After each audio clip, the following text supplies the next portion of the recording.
Hello and welcome to another episode of Nature with You. I am your host, Abby. Today I will be interviewing my boyfriend, Thomas. Thomas and I live in Middle River, Maryland on the Chesapeake Bay, and he is a mechanical engineer. He loves bass fishing, as you'll hear throughout the episode, and we both love our black cat, Salem. Hope you enjoy.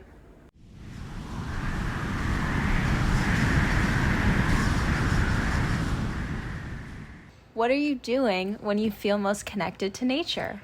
I feel most connected to nature when I am bass fishing.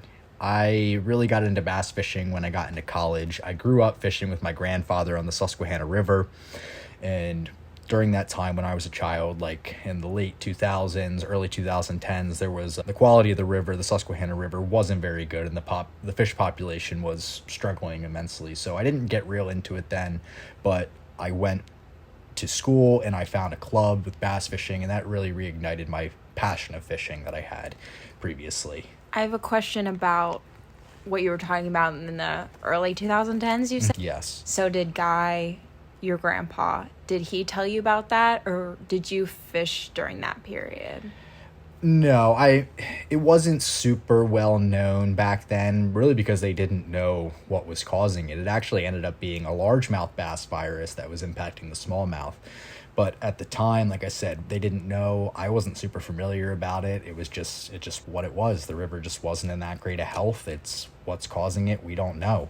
Do you know what caused people to notice something was wrong? Was it just that nobody was catching anything? Well, not necessarily no one was catching fish, but the fish that they were catching weren't healthy. They had marks and injuries down their side, getting infected. Like I said, it was an infection infecting they get a cut. When they spawn, they sit on their bed on their eggs for a number of days and protect the eggs, swatting at any predator that tries to eat the eggs with their tail. They get really beat up, banged up. Sometimes when you catch fish during the spawn, they have blood pouring out of their tail. Just from defending? Just from defending the eggs. So when there's a virus or something in the water, it makes it very easy for the fish to get infected when they're being cut up and exposed to this water. So I know, obviously, that you held leadership positions in college for bass fishing. Did it, help you connect to nature more, trying to draw more people in and join your club, or do you feel like it made it more not as much fun? I don't think it had a specific impact to me and what I felt with nature, but I really do enjoy sharing my hobby and introducing other people to the sport of bass fishing and being out there. Just being out there, I really enjoy it. Not necessarily even being on the water. I love the challenge and the competitive aspect of it. It's almost a puzzle, trying to figure out what the fish are doing. What are they relating to? What are they eating? What time of day are they eating? There's just so many different variables that it creates this large puzzle in nature that you're trying to figure out. And when you are able to figure something out, it feels very rewarding. What is the biggest difference between bass fishing and other styles of fishing, besides just going for one? Sure. People, if you don't know a lot about fishing and I just say I compete in bass fishing, a lot of people laugh and say, isn't fishing luck? And what most people experience fishing, when you sit on the bank with a worm on your hook on the end of your rod, or you throw a little shiner out there, you are just sitting and you are waiting for a fish to eat. And that is it's different from the bass fishing. In the bass fishing world, you cannot use live bait. Everything is artificial and you are trying to mimic what they are eating. Like I said, if you're just going to sit out in the middle of the lake and throw a shiner out there and that shiner is just going to swim around on the bottom, eventually something's going to come to it. But because of the mimicking aspect of it, there's so much more skill to it, to, like I said, to figure out what they're eating, where they're eating, how to mimic what they're eating. It's just, there's a lot more variables that's where the skill difference comes out, right? Being able to break apart a body of water.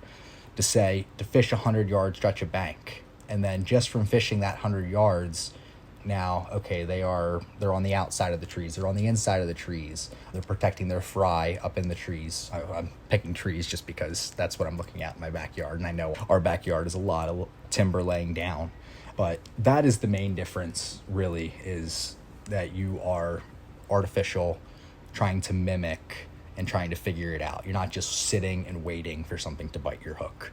And you already mentioned infection, disease impacting the ability to just do to fish and the bass's behavior, but have you noticed other things that have changed, like the normal patterns that you're accustomed to when bass fishing in certain locations? To a certain degree, yes. Like I said, I grew up fishing, but I wasn't super serious about it. So I would say I've only been serious into bass fishing for the past 5 or 6 years, maybe 7 years, if you really count it back into high school. But I just sitting out in our backyard noticing it. If you don't know, we live on Middle River on the Chesapeake Bay in Maryland. And Middle River is pretty much the southern boundary of where most of the bass fishing in the upper bay takes place. In the elite series, I say that, Bassmasters, the professional series, the gentleman Aaron Martins, who has unfortunately passed away since, won the whole event out of Middle River a few years ago. So there is, like I said, there's a population of fish here. But to go back to your original question, noticing the things that are different, just looking off our dock in the backyard, last year we had hydrilla everywhere. High tide, low tide, it did not matter. That hydrilla was matting on the surface, creating a diversity. Underneath all that grass is just tunnels and passageways for these fish to go in. And I was able to catch a couple bass and some snakehead off our back dock. This year, I don't know what's different. You look out there, the hydrilla is not green. It's almost a brown, dirty color. There's sediment building up on it. This year we have some eelgrass in there that I didn't see last year, and it looks nothing the same. Last year you couldn't fish a lure in the grass. You literally could only fish with a topwater frog on top of the grass. But this year, you look out, oh, there's a piece of grass here, there's a piece of grass here, there's a piece of grass there. And just the change in 1 year of how much grass, it's almost unbelievable. I don't know the specific cause. Like I said, I only lived here a year, so there's still a lot of investigation, but just seeing it 1 year after the next, it's a huge difference. The grass is just not healthy in our backyard. Yeah.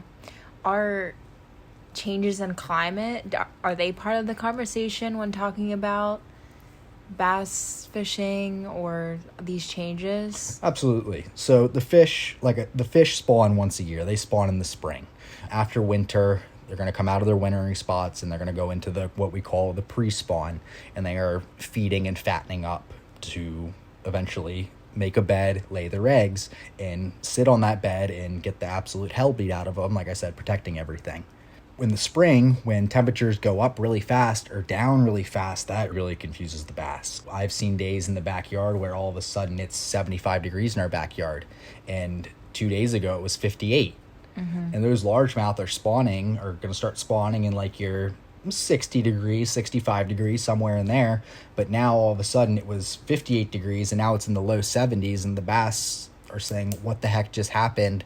I'm supposed to be spawning right now, but clearly the weather's different. So it throws them in a funk. I don't know how many of them commit early to a bed and then would back off and realize it's not that time of year yet. I don't know.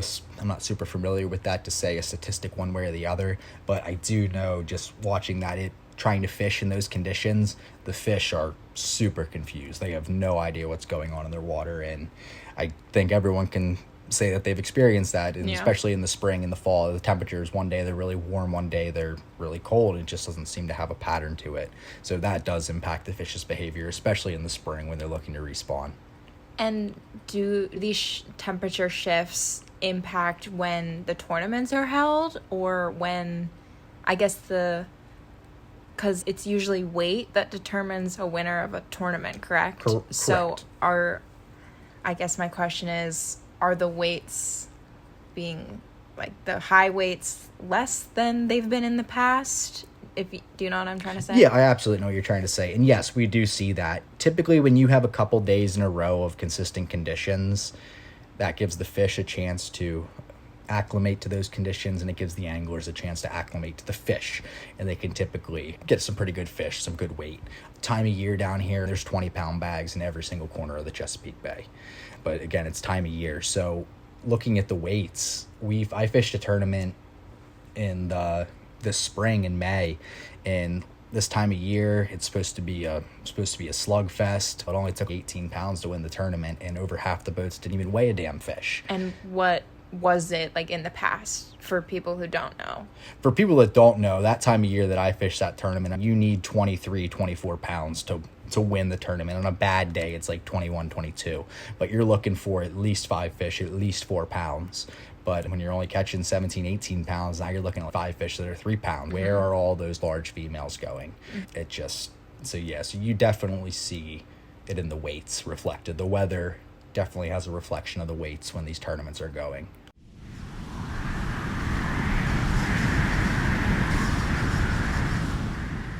What is your favorite memory of being outside? My favorite memory of being outside, I don't know if it's one specific memory or a couple different memories. It all does the same. But figuring out a bite with my grandfather is just a memory that it sticks with me. One of the first times we got back into fishing the river, we went to the Juniata River, and we weren't doing very well all day, and we got into a couple fish later in the day, and I looked at my grandfather and I said, hey, I think this kind of makes sense how we're catching these fish. Let's come back tomorrow and see what we can do. We come back the next day and we just lay into them, and we catch 30, 40, 50 bass maybe between the two of us, and it was just a fantastic day. So to be able to go from one day not knowing what you're doing to the next day figuring it out, especially doing it with my grandfather, just those memories stick with me. There was another time where, like I said, we love the Juniata River now, but we went on it this spring and we just couldn't find the fish. We just didn't know where they were. So we took a chance, we boated out into the Susquehanna, and we got on fish. And it's really rewarding, especially with my grandfather. My grandfather is pretty set in his ways. He's 85 years old now, so he's been fishing the river a long time and knows what he likes to do and what he doesn't like to do. So introducing him to new ways to catch fish, new patterns, it's just so much fun to see his face light up and to learn something new, and for me to learn something new too, because like I said, we're figuring this out together, figuring out what the fish are doing together. Who do you think's the better fisherman? Who do I think's the better fisherman? I think I'm better at finding the fish. I think he's better at actually catching the fish. He's a little more patient than I am. I think that's just a generation thing. With the younger generation being less patient, and sometimes my friend Dylan pokes fun at me that I switch my lures too fast and I just have to stick with something. But my grandfather, he knows what he likes to throw, he's confident with it, so he's able to get bites like that. I much prefer to bounce around and try and find the fish. So it depends how you look at it. What's your opinion? Who's the better fisherman based on those statistics? I think each person would have their own opinion of who's better, but I'll say I'm better. Can't wait till he listens to this.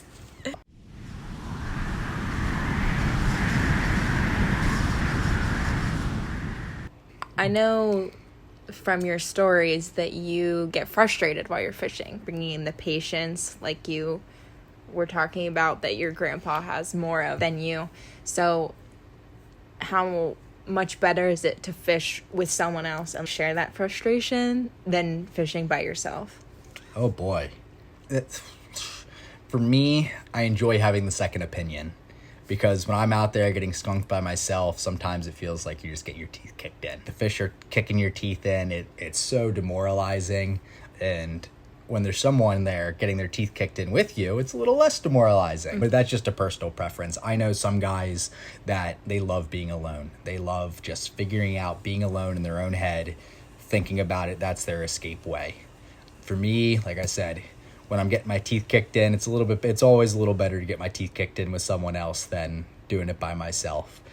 But there is something rewarding about being out there by yourself and figuring out something for yourself, especially when someone else hasn't figured it out and you're able to put someone on that bite. Yeah. That's really rewarding.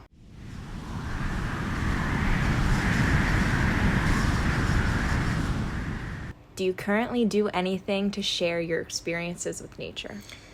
Yeah, so with the fishing again, if you haven't picked up on it, my connection with nature is fishing. I love being on the water.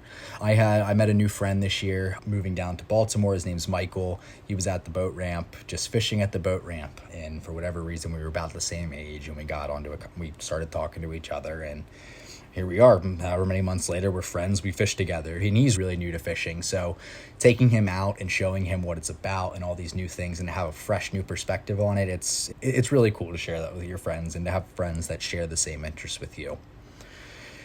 in terms of, I do some other things. I volunteer my time with a foundation called the Ike Foundation. There's a professional fisherman, Mike Iaconelli. If you're familiar with the Elite Series and Bass Masters, whatever, that's a different conversation. Regardless, Ike's been around for a number of years, started fishing in the early 2000s or the late 90s. I can't remember what year it was specifically. So he's been around. But now his foundation, his goal is to get more kids fishing. Whether that's rural, suburban, urban, they put on different kinds of events where they just show up to the local park with fishing rods and they fish off the pier with the kids, and the kids are just able to come and just fish off the pier for fun. And they have DNR come in and they dissect a snakehead in front of them, teach them about snakehead, educating about the invasive blue catfish. The one that I particularly enjoy giving my time back to is they run a kids tournament trail, where it's a kids tournament. It's broken up, I believe the ages 8 to 13 and then 14 to 18 in the two divisions. And it's a kids tournament. They ask for people to come out and volunteer their boats. So on every boat, there's a captain, the adult, and there's two kids fishing. The adults are not allowed to fish. They're allowed to help the kids, but it's all about teaching the kids about tournament fishing and how you can be out in nature and you can still compete and do all this and whatnot. The last tournament I was at, I got two kids and they had fished before with their dad. Their dad was a guy from Oklahoma and just grew up catfishing, right? You just sit on the bank, you throw a worm, you throw a shiner and all this stuff. And I get these guys in my boat and they come in with bobbers and a thing of night crawlers and worms, and they didn't even know they weren't allowed to use it in these tournaments, that it's artificial only. So to teach these kids, to have these kids put lures on them and to teach them, like, hey guys, this is the skill of this. You guys are taking these artificial things and you're mimicking them. It flipped a switch in one of their heads. From the parents said, oh, I don't know if this kid is going to be super into this because he's more into dirt bike, more into racing. Once I explained it to him and they caught their first fish and we took the measurements of it and I said, yeah, you got to catch 4 more of those, and everyone else is trying to catch them. In this tournament, it was a length tournament. Some tournaments are weight, some of them are length.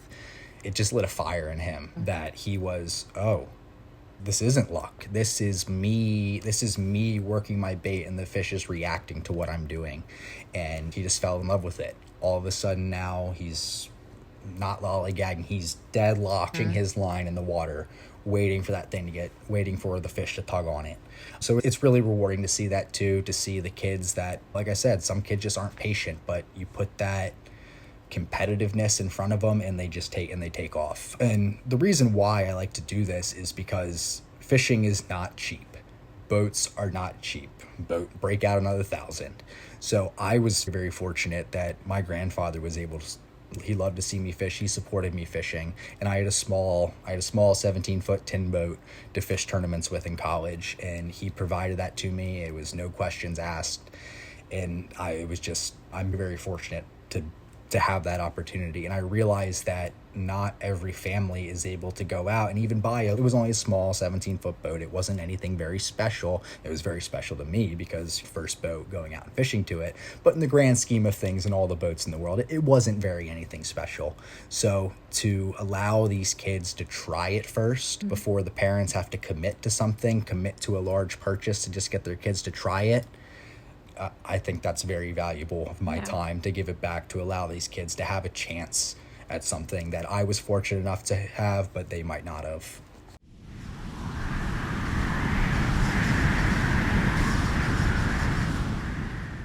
What is something you want people to know about nature? Something to know about nature.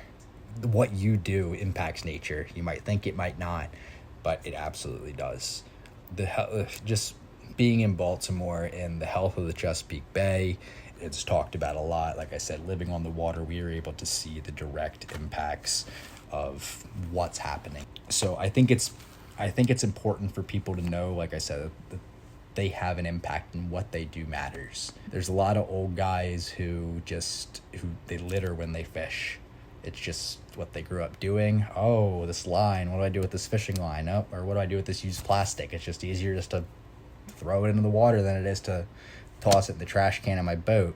So it's a change of mindset that I'm doing this, and I'm like I said, I'm fishing with plastic lures. You have to be conscientious of that, and I don't want to get hung up. I don't want to break it off. I don't want to leave the lead in the water. I know in the state of New York, I don't even know if you can fish with lead weights anymore. You have to fish with tungsten. So it's very important to know that the actions that you do on the water, it impacts it. It impacts it. So you should always take your best step. It's a little hypocritical, poking holes into fish's mouths, saying, I don't want to. But like I said, just providing habitat for them and whatnot, that population is still going to be able to thrive, even getting a few holes punched in their lips. Yeah, so that's a great question for me to ask you, I think. Does that really hurt the fish for people who have never done it or never seen it? So it really depends. When you're fishing with live bait and just waiting for it to swim around, that fish is going to ingest the fish and is going to swallow that fish with the hook in it. And when that hook gets deep into them, that can really cause damage to the fish. Trying to get it out, it just, like I said, you can hit the gills, you can hit the stomach, there's a barb, it rips it out. Fishing with live bait, not very much. When you are fishing, like I said, these artificial lures, you are waiting to feel a bite. So the better you are, the faster you can set the hook. It's always the goal to punch the hook right through the top of their mouth. Because it's easiest to get out. It's a hard little spot right there. It doesn't impact the jaw. So that is always the goal, is when you're artificial, when you feel that bite, set the hook, get it in the top of the mouth, least amount of damage possible. Like I said, there's times where you don't feel it and he swallows it, and sometimes it gets low. It's part of fishing. But just being, like I said, with the artificial lures, it's better for the fish to get just the singular hole punched to the top of their mouth and swallowing a live minnow with a hook on it. And yes, there are some fish that are very dumb and eat lures repetitively over. We call them ABC fish, already been caught fish, and you see they have 5-6 holes punched into the top of their mouth because they keep eating these things for whatever reason. So there will be those fish, but there is also a large population of the fish that are very smart that might never be caught in their lifetime. There's some fish that only see a couple lures past their face all year.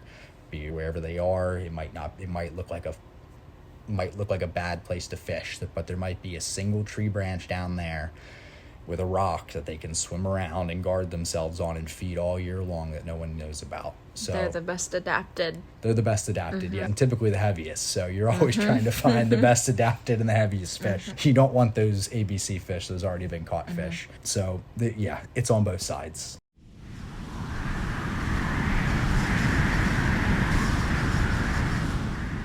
Specifically around here in the Chesapeake Bay, I want people to be familiar about what's going on with the Chesapeake Bay. There are millions of gallons of treated wastewater that get pumped into the bay every single damn day. Oh. It's astounding the number that gets pumped into there. And that wastewater, even the treated stuff, is filled with nitrogens and phosphorus, and those things are what can really cause the algae blooms and what the crabbers are referring to as dead zones. And it just creates these huge dead zones in the water up to 5 feet deep that are just oxygen depleted because the algae bloom comes in and the bacteria is eating the algae and it just rips all the oxygen out of the water. It kills fish, it kills crabs, it kills oysters, mussels, clams, you name it, it's killing it. And it's really bad for the oysters and clams because at least a fish can swim away and find new water. Have a harder time doing that, and they just have to suffer. They just have to suffer and they end up dying. There are some reports of people that say, I can't say if this is true or not, I wasn't there, that back in the day there were so many oysters and whatnot in the Chesapeake Bay that the bay was almost clear. The water was almost clear from the amount of, there wasn't things in it. The oysters, the clams, the mussels were cleaning out the water, cleaning out the crap in it. But now just seeing the algae blooms and the grossness from even the treated wastewater. I don't know how long ago, but at some point the amount of oysters were able to filter through the Chesapeake Bay in a set amount of time, but now I think it takes many years or it's not possible. Yeah. I'm not sure, but there's definitely a difference. And and it's really fun. It's funny to, it's not funny. It's tragic, actually, that things aren't being done to take care of this. They come in and they close rockfish season for the recreational guys. Ooh, sorry, you can't catch one rockfish anymore, but the commercial guys are allowed to go out there and just tear the hell out of them, while the recreational guys can't take their 1 fish a day limit. It doesn't really make sense, because the recreational guy, they aren't the ones doing the damage. So why are the restrictions going on that group of people? What kind of damage do commercial fishers do? Overfishing, taking female population. There is one thing about stripers, large stripers, rockfish, whatever you want to call them, the large females, pulling them up from the deep water. Just that fight alone can cause them stress and can cause them to die. But I think the real issue is the overfishing. I don't know, like I said, I don't know how much of the issue is of releasing the fish and how much are dying, but I think it's just the overfishing. There's not enough fish anymore. Those guys, their goal is to make money, so they're going to go where the fish are. And with today's technology and whatnot, it's a heck of a lot easier to find fish nowadays than it was in the past. So to be able to just find fish, their goal is to make money. They're going to catch as many damn fish as they can. Something that infuriates me, that I want to bring up, is the amount of treated wastewater that goes into the bay is a ridiculous amount. The Back River wastewater treatment plant alone can pump out 180 million gallons of treated wastewater a day.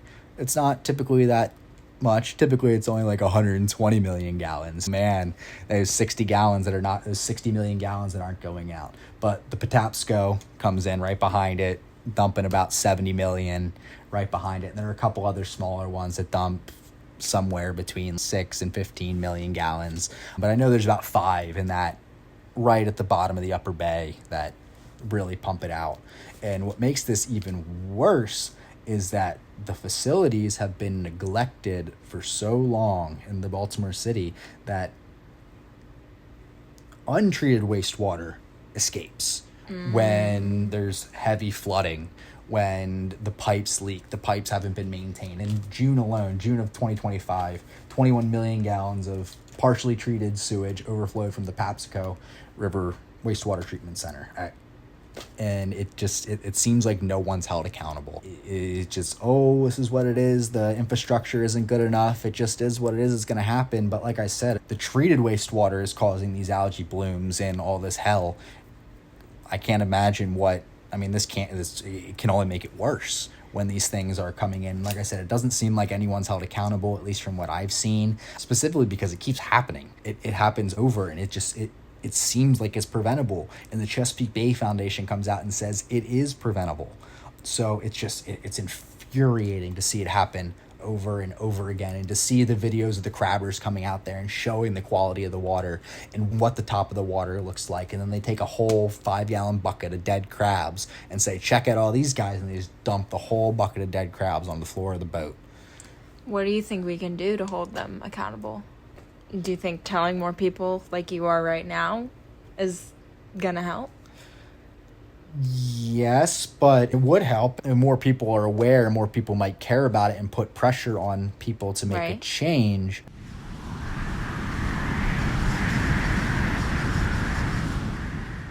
What do you know about climate change? What do I know about climate change? Outside of seeing the impacts, I know the atmosphere has different percentages of the gas in the atmosphere and the greenhouse gases that make up the atmosphere. And as we have emissions and whatnot, it messes up those percentages and can, like we saw, holes in the ozone layer and all those things. I guess what I would say, what I know about climate change, is you want to make as little as impact to the atmosphere and the air quality as you possibly can. I think it's pretty self-explanatory. You want to make as little impact as possible, because when there are the impacts and the percentages start getting on and off, you start to see these crazy rainstorms, these crazy afternoon showers, like they're just coming out of nowhere. We haven't seen these before. Any other impacts come to mind? Impacts that come to mind? I mentioned that the water quality in the grass in our backyard, from one year to the next, it changes just like that. All of a sudden we have this beautiful green matted out hydrilla to having a couple strands that are just dirt brown covered in sediment. It impacts the fish. Yeah.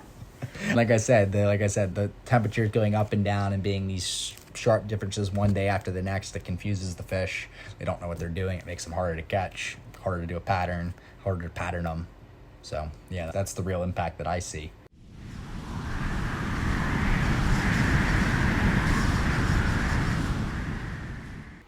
Thank you for listening to another episode of Nature with You.